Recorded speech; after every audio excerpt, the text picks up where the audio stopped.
With the release of Canto 7, we have now become a fandom with fictional racism. Unlike some other fandoms, however, there's a more justifiable case with Bloodfiend racism. So the big question digging around in everyone's butts is it okay to be racist? To understand further the complex situation between Bloodfiend-human relations, we first need to go over Bloodfiends. Now, I could just refer to my previous video, but that's kind of outdated now. So I'll just be recapping all that we know about Bloodfiends, including cut content.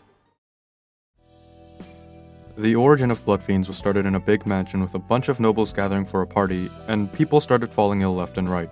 The symptoms were nothing ever seen before. They started to hate sunlight. They started to refuse water, and they became sleepless at night. Now, when I first went over this, I'm not exactly sure how I missed it, but bloodfiendishness seems to be more like rabies than anything else. I mean, the name is literally a reference to rabies in Korean. Without any other explanation, this is the most about Bloodfiend's origin that we have. The abnormality law created for Nosferatu way back when Lobotomy Corporation was still being funded on Tumblebug. Now, Nosferatu himself is not a bloodfiend. He's an abnormality. Perhaps created by the fear of bloodfiends, perhaps created by the thirst of bloodfiends. Whatever he was created by, he is born of bloodfiends somehow. But he's not the primogenitor.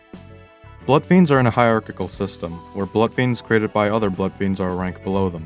The primogenitor is able to create as many kindreds as they want, and all consequent bloodfiends are able to create too. Not that they're limited to two in terms of abilities, but presumably because the bloodfiend community doesn't want the bloodfiend population to get out of control. And Laurier said that there were 25 first kindreds, including her in Distortion Detective. Now, whether or not she counted Dad Quixote out because of the sealing of Lancheland is unknown, so there are either 24 or 25 now, one for each district with 1 or 2 gone. Kindreds of a lower rank tend to always be weaker than the kindreds in higher ranks. But there are exceptions, and bloodfiends with more blood will generally tend to be stronger than those who are starved of it. With the recent Cassetti Salt ID, we learned that if an upper kindred dies, they can promote the lower kindred to a higher rank, like from 4th to 3rd. We don't exactly know if promoted bloodfiends are as strong as the higher rank, and it's pretty unclear as of now how exactly this works and to what extent. It wouldn't be unreasonable to think this has no limits aside from maybe becoming a first kindred, seeing as how Dad Quixote died and all Don Quixote got was the thirst of all bloodfiends in Lancheland.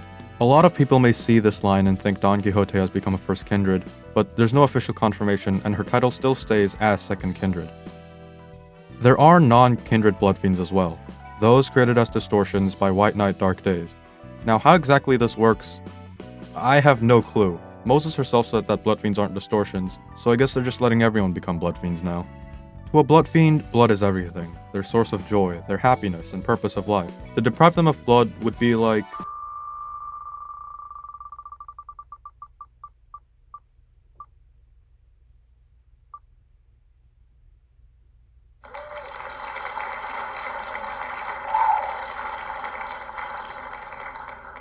There have been hints in Canto 7 that there is a way to ignore the thirst, but we'll get to that later. Another unique thing they added in Canto 7 is their apparent desire to propagate, breed. So they want to create more children. That's basically all you need to know about bloodfiends. Fictional racism has been a thing in media since forever. Elves and dwarves, elves and humans, elves and demons, elves and darker-skinned elves. But every single time a piece of media tries to depict racism in a way that's not exactly racism, it ends up not working.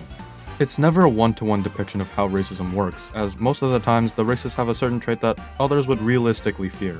Like, come on. Do you really think the allegory of white people being able to wipe out an entire group of people is realistic?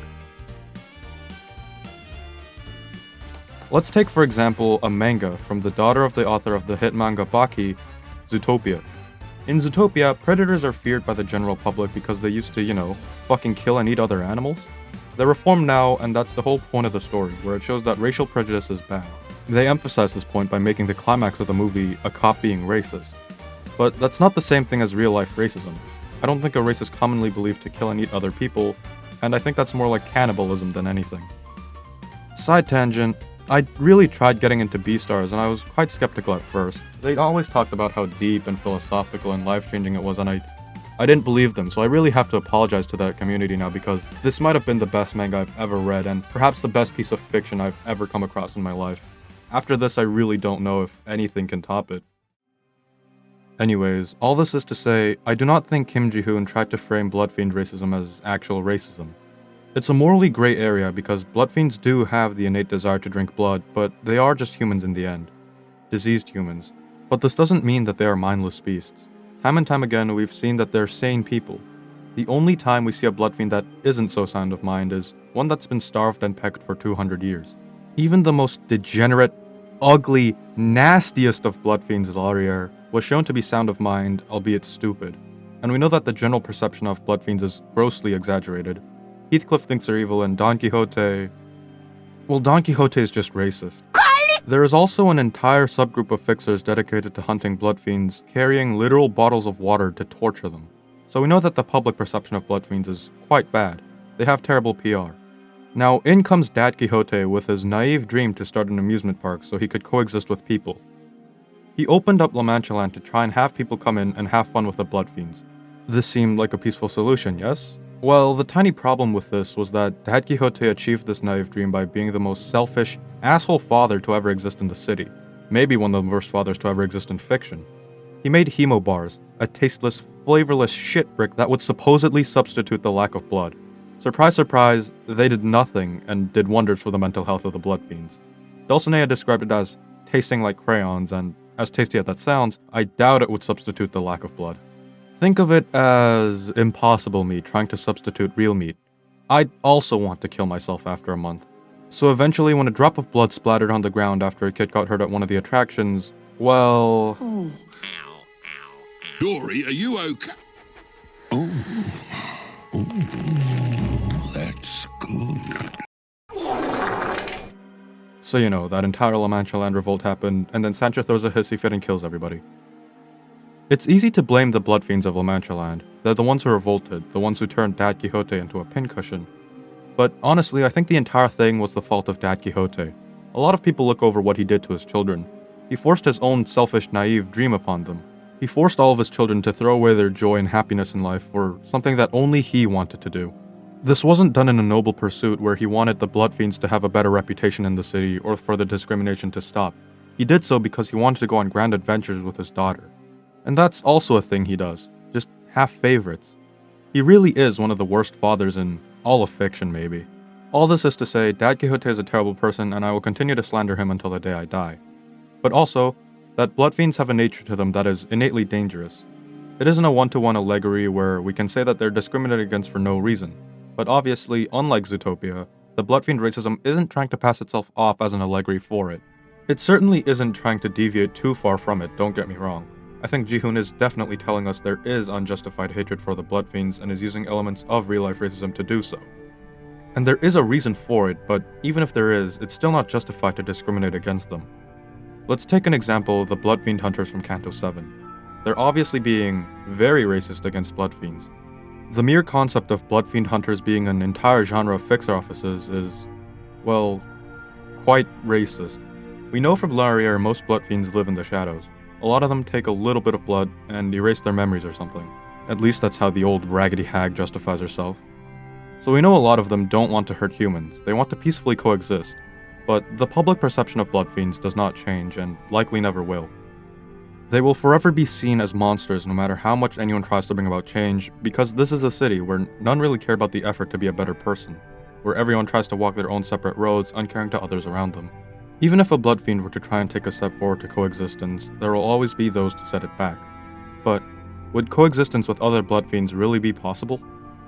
Both Laurier and Dad Quixote have tried to coexist with humans. Dad Quixote created an amusement park and Laurier made a hotel. You all know what happened with Dad Quixote, but what about Laurier? Like I said before, Laurier created a hotel for people to reside in which she drains a little bit of their blood every night. In Distortion Detective, this seemed to be a solution to coexistence. Bloodfiends drink their blood, humans don't really realize anything. Peaceful solution, right? Wrong. As we will learn from Priest Gregor's Uptie story, any human directly drained by a Bloodfiend will eventually turn into blood bags no matter how long it takes.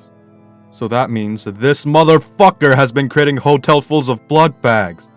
So the whole take a little bit method doesn't really work, and Larry is either stupid or a lying bastard. So you may wonder, hey, why don't the Bloodfiends just drain the people indirectly? Now, I have no clue what constitutes indirectly or directly here. If I were to cut my palm and let it flow into the mouth of a Bloodfiend, would I turn into one? The most I can assume is that they have to suck your dick and blood for the thirst to actually be quenched. However, it's not really important. Without drinking blood directly, the thirst of Bloodfiends cannot be quenched, and if drank from directly, you will become a blood bag no matter what. So, it seems you're basically kind of fucked if you're a Bloodfiend. So, I guess that's it then. There is no way to coexist, and the city will continue the cycle of hatred and discrimination. There is no hope for any kindness or understanding in the city. We are doomed to ignore the suffering around us and do what is convenient for our own sake. We are doomed to forsake our lives to our own desire, disregarding anyone else, as no one else will cry for you. Hey, wait a minute. Didn't I say there was something about a cure for the thirst? Sancho and Dad Quixote were seemingly less affected by the thirst than the rest of the Manchegan Bloodfiends, despite living the same bloodless life as the others. This is what Canto 7 tells you, that to escape your life of pain, to be free from the circumstances of birth that bind you, find an outlet, find a different purpose in life, a different way to be happy. Adventures and tales of fixers intrigued Dad Quixote and Sancho. They didn't care about blood, they wanted to explore the world, to go on a grand adventure. Even if it did end up being an extremely selfish pursuit that would eventually lead to the death of him. Oops. The point is, they managed to escape the thirst while it happened. So that's it then, right? That's the whole thing solved. Peaceful coexistence by helping Bloodfiends find purpose and happiness. Which isn't exactly possible. See, you can't really tell a Bloodfiend to just take up an instrument or baking, same way you can't just tell a depressed person to get a hobby. So, we end up in a situation where coexistence is theoretically possible, but not entirely feasible. Dad Quixote and Sancho are the only two Bloodfiends we know of who managed to escape their thirst, and it took an all-knowing, string-pulling, ancient, mysterious fixer to do so. It's not like there can be something like that for every single Bloodfiend out there. Unless, of course, we were to get them all addicted to gacha games. But even the most disgusted, fucked up minds of the city would not dare to do something as disgusting and vile as that. You could argue that the Bloodfiends could tolerate their thirst, try to hold it back for the sake of coexistence like Dad Quixote and Sancho did. But why would you? You're giving up all joy in your life just for what? People to give you distrustful looks? To treat you like shit? There is no way to coexist, and the city will continue the cycle of hatred and discrimination. So, I guess that's it then. There is no way to coexist, and the city will continue the cycle of hatred and discrimination. There is no hope for any kindness or understanding in the city. We are doomed to ignore the suffering around us and do what is convenient for our own sake. We are doomed to forsake our lives to our own desire, disregarding anyone else, as no one else will cry for you. Wait a minute. I feel like I've heard this argument before. From someone who was tired of society seeing Bloodfiend kind as a monster, and gave in to her own desire as everyone else does. A certain blood-red individual. 우리는 너희와 다름없는 인간인데 그저 모습이 다를 뿐이지. 그런 우리를 배척한 채 너희는 너희대로 욕망을 펼치고 사는 모습을 보니 억울하지 않겠어?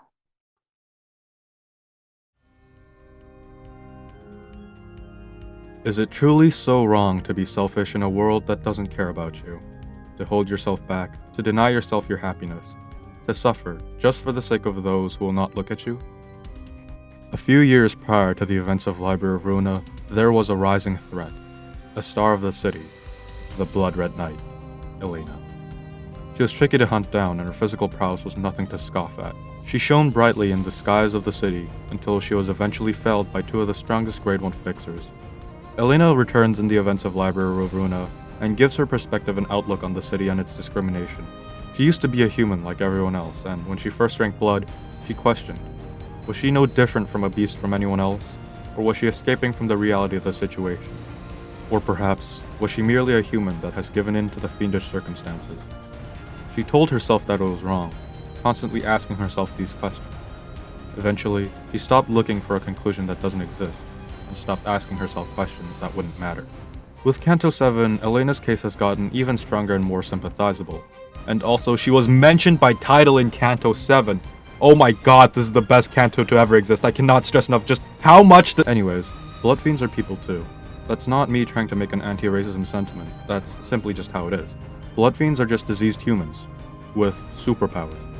I believe they do deserve happiness as much as anyone else. Yes, they do end up killing a lot of people most of the time, but is that really a reason to want to wipe every single one of them out? Despite what I said about Bloodfiend racism not really being racism, there definitely are elements of it.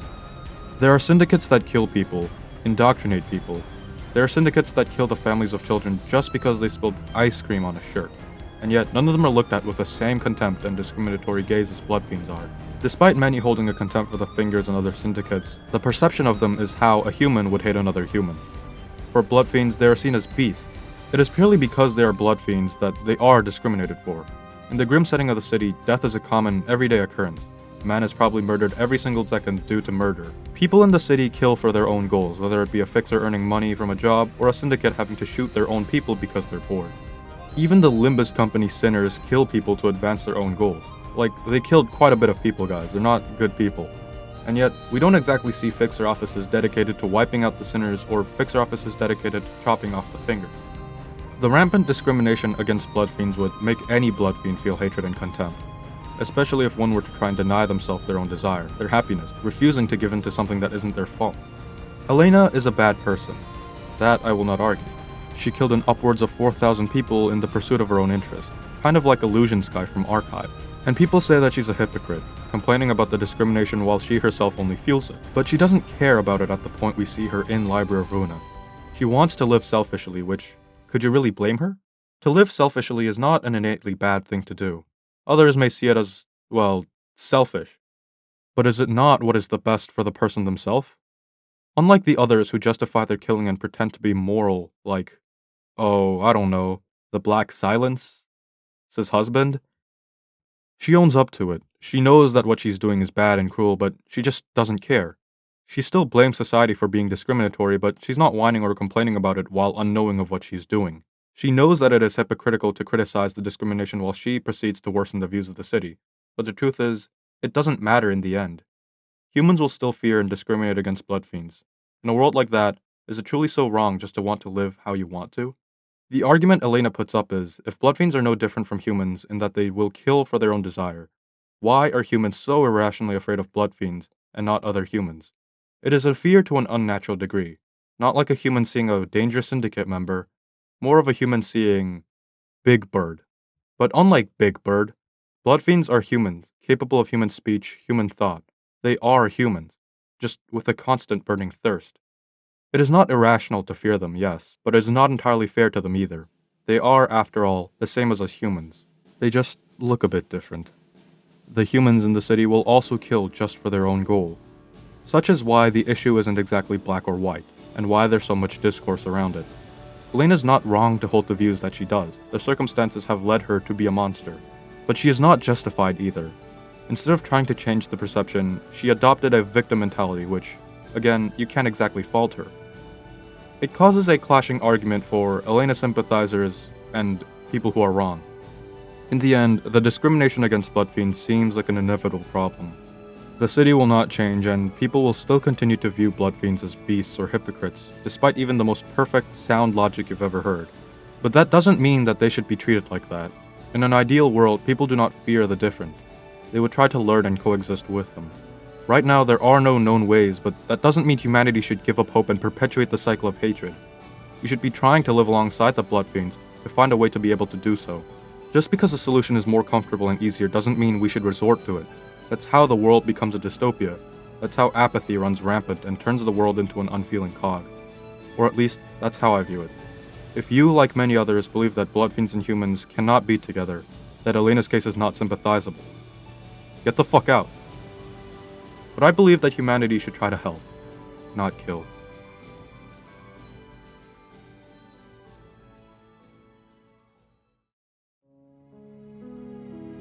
But I do believe that Elena should kill me by ripping the veins right out of my body in a most gruesome fashion, turning me into her subservient blood bag, a mindless, walking bag of blood that has nothing close to a consciousness except for the innate desire to serve the master that has created me.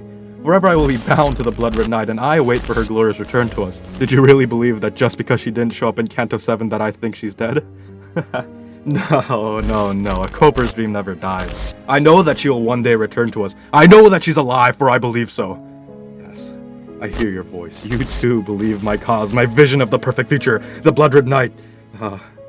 Your voice is so beautiful, I hear it clearly. I see it clearly. Elena shall return to us.